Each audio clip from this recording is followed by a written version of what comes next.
صبح شام کی مسنون دعائیں.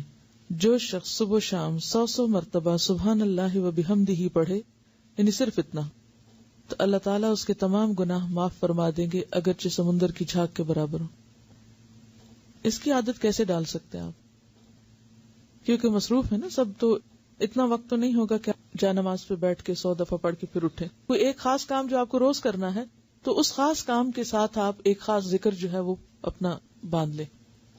ایک تو ہے نا کہ ہر وقت کوئی بھی ذکر آپ کریں، لیکن یہ جو مخصوص اذکار بتائے گئے مخصوص اوقات میں کرنے کے، تو ان کا فائدہ جب ہی ہوتا ہے جب ہم ان کو اوقات کی پابندی کے ساتھ کرتے ہیں. اور اصل میں اس کے پیچھے حکمت بھی یہی ہے وقت بتانے کی، کہ پھر انسان اس میں مس نہیں کرتا. صبح ہوئی، اللہ کی یاد آئی، اور سنت کے مطابق جو آپ صلی اللہ علیہ وسلم نے بتایا وہ ذکر کرنا. ویسے تو آپ کوئی بھی کر سکتے ہیں، ہر ذکر میں فائدہ ہے، لیکن آپ کے نقشے قدم پہ چلنا، جہاں آپ نے قدم رکھا وہیں پیچھے رکھنا، اس کا لطف ہی کچھ اور ہے. ٹھیک ہے نا، یعنی اس میں تھوڑا فرق ہو جاتا ہے. پھر چلیے، آپ صلی اللہ علیہ وسلم نے فرمایا صبح شام 3 مرتبہ یہ دعا پڑھنے والا دن اور رات کی تکلیفوں اور نقصان سے محفوظ رہتا ہے. بسم اللہ الذی لا یضر مع اسمہ شیء فی الارض ولا فی السماء وہو السمیع العلیم. صبح شام اس اللہ تعالی کا نام لیتا ہوں جس کے نام کی وجہ سے زمین و آسمان کی کوئی چیز نقصان نہیں پہنچا سکتی، اور وہ سننے اور جاننے والا ہے. آپ صلی اللہ علیہ وسلم اس دعا کو بھی روزانہ صبح شام 3 مرتبہ پڑھتے تھے. اللہم عافنی فی بدنی، اللہم عافنی فی سمعی، اللہم عافنی فی بصری، لا الہ الا انت. اس دعا کو آپ صبح اور شام کے مثلا سنت کے بعد یا فرض کے بعد اگر مقرر کر لیں تو انشاءاللہ تعالی پھر بھولیں گے نہیں. اے اللہ میرے بدن میں عافیت عطا فرما، اے اللہ میری سماعت میں عافیت عطا فرما، یعنی میرے کان ٹھیک رکھ. اے اللہ میری بینائی میں عافیت عطا فرما.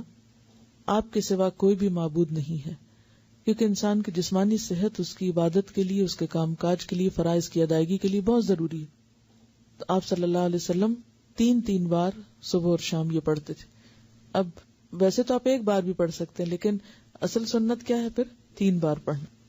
آپ صلی اللہ علیہ وسلم نے فرمایا کہ جو شخص سورہ اخلاص، سورہ فلق اور سورۃ الناس صبح شام 3 بار پڑھے گا تو وہ ہر قسم کی آفت سے محفوظ رہے گا. ترمذی کی روایت ہے. آپ صلی اللہ علیہ وسلم نے سیدہ فاطمہ رضی اللہ تعالی عنہا کو ہر صبح شام یہ دعا مانگنے کا حکم دیا تھا، یعنی آپ نے اپنی بیٹی کو یہ دعا سکھائی تھی. یا حی یا قیوم برحمتک استغیث فاصلح لی شأنی کلہ ولا تکلنی الی نفسی طرفۃ عین. اے ہمیشہ زندہ اور قائم رہنے والے، آپ ہی کی رحمت کا واسطہ دے کر فریاد کرتا ہوں کہ میرے سب کاموں کو درست کر دیں اور مجھے میرے نفس کی طرف پلک جھپکنے کی دیر کے لیے بھی حوالے نہ کریں. اس کا کیا مطلب ہے؟ مجھے میرے نفس کے حوالے ایک پلک جھپکنے کی دیر بھی نہ کریں. کیوں؟ مجھے مسلسل اپنی حفاظت میں رکھیں، میں بھٹکنے نہ پاؤں. ومن یکفر بالطاغوت، تو طاغوت میں سب سے پہلے خود اپنا نفس آتا ہے. ان النفس لامارۃ بالسوء. اور اگر انسان اپنے نفس کی باتیں ماننے لگ جاتا تو کبھی بھی پھر وہ اللہ کی بات نہیں ماننے دیتا. تو انسان نفس کے حوالے ہوا نہیں اور پھسلا نہیں اور گیا نہیں. ٹھیک ہے، تو اس لیے یہ دعا بھی بہت اہم ہے اور بہت ضروری ہے.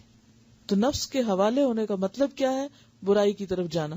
اور اس میں آپ دیکھیے کہ آپ سارا دن عہد کریں گے میں نے یہ نہیں کرنا ہے، ایسا نہیں بولنا، ایسا نہیں کرنا، اور لمحے بھر کے لیے کیا ہوتا ہے؟ منہ سے بات نکل جاتی، آپ ایک دم غصے میں آ جاتے ہیں، آپ ایک دم وہ کہہ آتے ہیں جو سویر سے وعدہ کر رہے تھے شام تک کہ اب آج سے میں نے یہ جملہ نہیں بولنا یا یہ کام نہیں کرنا. وہ لمحے بھر کے لیے آپ نفس کے حوالے ہوئے اور گئے. تو یہ دعا بہت ہی زبردست دعا ہے کہ یار اب میں تو اپنے آپ پر، خود پر ایک لمحے کے لیے بھی بھروسہ نہیں کر سکتا، لمحے کے لیے بھی مجھے نہیں ادھر جانا، کیونکہ ہمارے ساتھ نفس بھی ہے، شیطان بھی ہے. تو یہ ایسے دشمن ہیں، ایسی طاقتیں ہیں کہ جن کا مقابلہ ہم تنہا نہیں کر سکتے، یہ صرف اللہ کی مدد سے ہو سکتا ہے. اس لیے صبح اور شام، ورنہ بعض اوقات انسان کہے ایک دفعہ تو مانگ چکا، اب اور کیا مانگنا، روز کیا یہی مانگنا. یعنی آپ کے ذہن میں یہ آ سکتا ہے کہ سویرے بھی مانگو، شام بھی مانگو، وہی باتیں، پھر ریپیٹیشن. اس ریپیٹیشن کی ہر سویر کو ضرورت ہے اور ہر شام کو ضرورت ہے کہ ہم بھولنے والے ہیں.